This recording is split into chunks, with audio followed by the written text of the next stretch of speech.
Hello and আসসালামু আলাইকুম everyone, good morning. সকালে উঠি, সকাল সকাল না, 11টা বেজে গিয়েছিল। এত বেশি ঘুম আসছিল আজকে সকালে, আমার মন চাচ্ছিল আরও ঘুমাই আর ঘুমাই, কিন্তু সকালে নাস্তাটা যখন না খাবো আমি অন টাইমে, তখনই হচ্ছে গ্যাস্ট্রিক এই সমস্যা ওই সমস্যা আমার শুরু হয়ে যায়।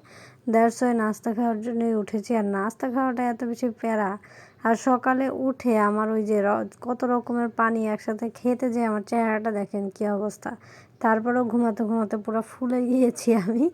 তারপরে আমিও পানি খেলাম, গাছে পানি না দিলে হবে বলেন তো দেখি। তো এই যে গাছে পানি দিয়ে নিলাম। পরে চিন্তা করছি যে কিভাবে হচ্ছে আজকে কি খাবো।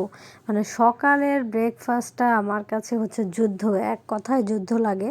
কারণ আমার কোনো কিছুই খেতে ইচ্ছা করে না। আর একই নাস্তা প্রতিদিন মানে খেতে আমি পারবো না। আমি একদিন পরোটা রুটি তো জীবনে খেতেই পারবো না। তো এইটাই হলো বিষয়। পরে হচ্ছে সসেস নাগেট এগুলো বের করে নিলাম। আর ব্রেড দিয়ে আজকে কিছু একটা বানিয়ে খেয়ে ফেলবো, কারণ হলো যেন আর কি পেটে আমার খাবার ঢোকে। এটাই হচ্ছে আমার মূল লক্ষ্য, আর কোনো লক্ষ্য নাই। কারণ কোনো কিছুই আমার খেতে মজা লাগে না, সকালে তো আরও বেশি না। তারপর সব কিছু ডিম, তারপর সসেস নাগেট এগুলো হচ্ছে ভেজে নিলাম। তারপরে হচ্ছে স্যান্ডউইচ মেকারে দিয়ে দিব, একটা টোস্টের মতো কিছু একটা হোক। আর সকালে উঠেই হচ্ছে চিজ খেতে চাচ্ছিলাম না, এটা খেলে আবার আমার একটু গ্যাস্ট্রিকের প্রবলেম হয়।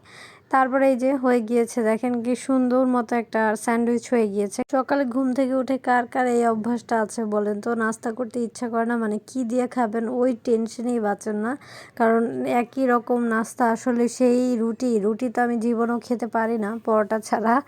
আর এই যে আমার এই চাটা কিন্তু অনেক বেশি মজা হয়, এইটা হচ্ছে ওয়ান অফ দ্য বেস্ট। মানে যে না খাবে সে হচ্ছে মিস করবে। আমি অনেক কড়া লিকার দিয়ে অনেকগুলো গুঁড়া দুধ দিয়ে তারপর হচ্ছে চাটা বানাই। তো খুব আরাম করে সব কিছু নিয়ে বসে গিয়েছি, শান্তিতে হচ্ছে আমি খাচ্ছিলাম আর কি। পরে খারাপ লাগছিল না, একটু তো ক্রিস্পি হয়েছে, এই জন্য হচ্ছে মানে মুখে ভাল লাগছিল আর কি, খেতে আরাম লাগছিল। পরে যে কোনো রকম হচ্ছে, কোনো রকম না, আলহামদুলিল্লাহ, আল্লাহ অসন্তুষ্ট হবে। তো আমি খেয়ে নিচ্ছিলাম আরাম করে, মজাই লাগছিল।